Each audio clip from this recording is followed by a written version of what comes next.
ನಮಸ್ಕಾರ ಜ್ಯೋತಿಷ್ಯ ಅಭಿಮಾನಿಗಳೇ. ಹಣ ಯಾರಿಗೆ ಬೇಕು? ಪ್ರಾಣಿ ಪಕ್ಷಿ ಬಿಟ್ಟು ಎಲ್ಲ ಮನುಷ್ಯರಿಗೂ ಅತ್ಯಂತ ಹೆಚ್ಚು ಹೆಚ್ಚು ಪ್ರಿಯವಾಗಿರುವುದು, ಅತ್ಯಂತ ಹೆಚ್ಚು ಹೆಚ್ಚು ಬೇಕಾಗಿರುವುದು ಈ ಮನುಷ್ಯನಿಗೆ ಮಾತ್ರ. ಈ ವಿಡಿಯೋದಲ್ಲಿ ಜ್ಯೋತಿಷ್ಶಾಸ್ತ್ರದಲ್ಲಿ ಹಣವನ್ನು ಉಳಿಸಿಕೊಳ್ಳಲು, ಹಣವನ್ನು ಹೆಚ್ಚಿಸಲು ಪರಿಹಾರ ಮಾರ್ಗಗಳು ಯಾವುದು ಎಂಬುದನ್ನು ಜ್ಯೋತಿಷ್ಶಾಸ್ತ್ರದಲ್ಲಿ ತಿಳಿಸಿದೆ ಎಂಬುದನ್ನು ನೋಡೋಣ ಬನ್ನಿ. ಹಣ ಇರುವವನು ಯಾವಾಗಲೂ ಗುಣವಂತನಾಗಿಯೇ ಇರುವನು. ಹಣವು ಗುಣವಂತನಾಗಿ ಮಾಡುವುದು. ದಿನನಿತ್ಯ ಹಾಡು ಪಾಡು, ಒಡೆದಾಟ, ಪ್ರೀತಿ, ದ್ವೇಷ, ಅಸೂಯೆ ಮೂಲ ಈ ಹಣವೇ ಆಗಿದೆ. ಹಣವಿಲ್ಲದಿದ್ದರೆ ತಾಯಿಯೂ ಬೈಯುತ್ತಾಳೆ.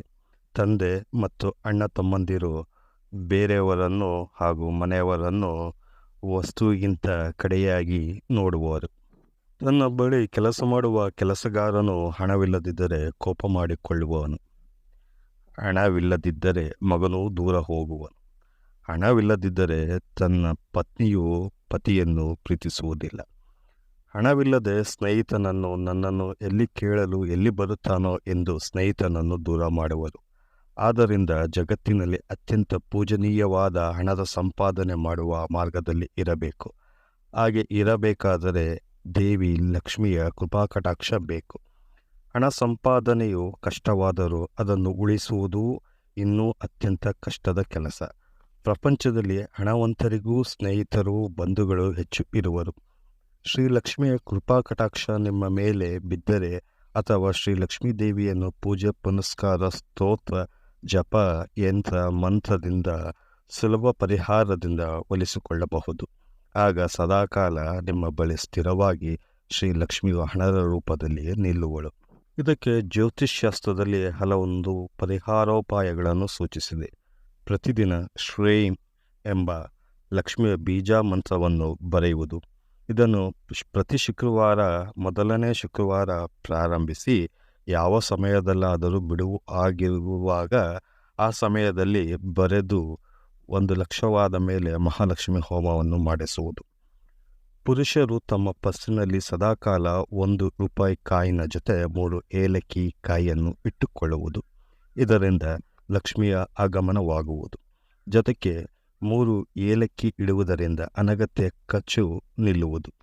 ಯಾವಾಗಲೂ ಸ್ನೇಹಿತರಿಗೆ, ಬಂಧು ಬಾಂಧವರಿಗೆ ಸಾಲ ನೀಡಬೇಕಾದರೆ ಅಥವಾ ಸಾಲ ತೆಗೆದುಕೊಳ್ಳಬೇಕಾದರೆ ಕೈಯಿಂದ ಕೈಗೆ ಕೊಡಬೇಡಿ.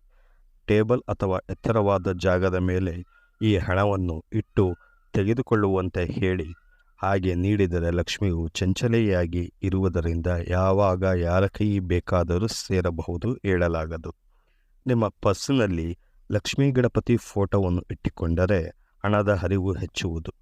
ಬೆಳ್ಳಿಯ ಸರಕ್ಕೆ ಗಣಪತಿ ಡಾಲರನ್ನು ಸೇರಿಸಿ ಶುಕ್ರವಾರ ಕತ್ತಿಗೆ ಹಾಕಿಕೊಂಡರೆ ಹಣಕಾಸು ನಿಮ್ಮ ಬಳಿ ಸ್ಥಿರವಾಗಿ ನಿಲ್ಲುವುದು.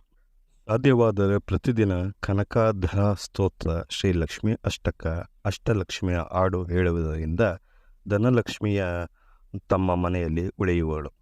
ಹಾಗೂ ಧನಲಕ್ಷ್ಮಿಯ ಈ ಮಂತ್ರವನ್ನು ಹೇಳುವುದರಿಂದ ನಿಮಗೆ ಬಹಳಷ್ಟು ಅನುಕೂಲಕರವಾಗಿರುವುದು. ಹಣಕಾಸು ಸಮಸ್ಯೆಯೂ ಕೂಡ ತೀರುವುದು. ಧನಲಕ್ಷ್ಮಿ ನಮೋಸ್ತೇತು ಸರ್ವದಾರಿದ್ರ್ಯ ನಾಶಿನಿ, ಧನಂ ದೇಹಿ ಶ್ರೇಯಂ ದೇಹಿ ಸರ್ವಕಾಮಾಸ್ತು ದೇಹಿಮೆ.